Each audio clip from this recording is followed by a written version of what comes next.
রাজধানীর বনশ্রীতে ব্যবসায়ীকে গুলি করে স্বর্ণ লুটের ঘটনার রহস্য উদ্ঘাটন করেছে গোয়েন্দা পুলিশ। উদ্ধার করা হয়েছে লুট যাওয়া স্বর্ণের এক অংশ। এ ঘটনায় জড়িত 6 জনকে অস্ত্রসহ গ্রেপ্তার করা হয়েছে।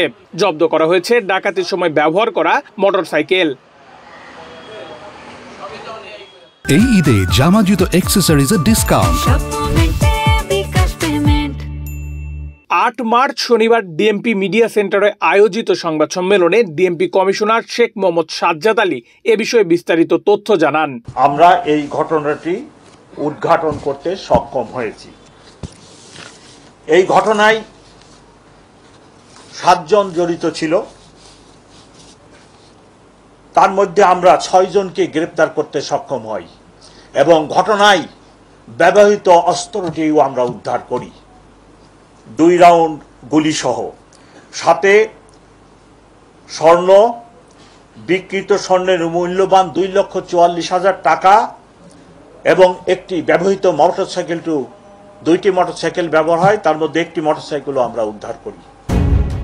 গত 23 ফেব্রুয়ারি রাত 10:30টার দিকে রামপুরার বনশ্রী ডি ব্লকের একটি বাড়ির সামনে স্বর্ণ লুটের ঘটনা ঘটে।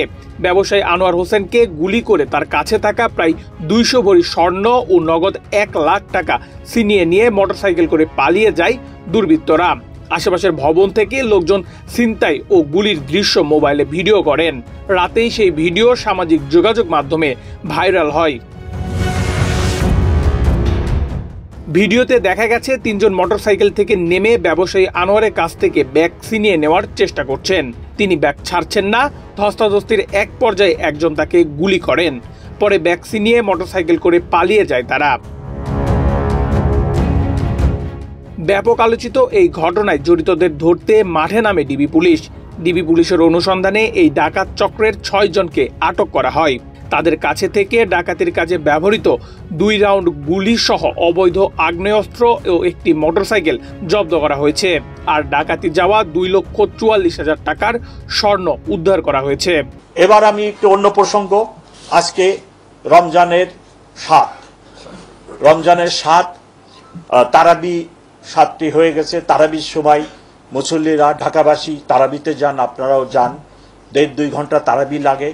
সেই সময়টাতে একটু জনশূন্যতা, বিভিন্ন রাস্তাঘাট এখানে সেখানে দেখা দেয়।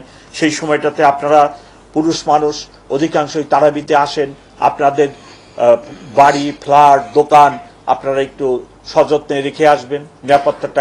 এইরূপ ঘটনা যেটি বনশ্রীতে হচ্ছে, যেটা জনমনে আতঙ্ক সৃষ্টি করে, এইরূপ ঘটনা আপনারা সোশ্যাল মিডিয়া, আপনাদের মিডিয়ায় প্রকাশ করেন, কিন্তু একাধিকবার যদি একই ঘটনা প্রকাশ করেন, অনেক শিশু, অনেক বৃদ্ধ, অনেক দুর্বল চিত্তের লোক আছে, তাদের ভিতরে বেশি আতঙ্ক সৃষ্টি করে।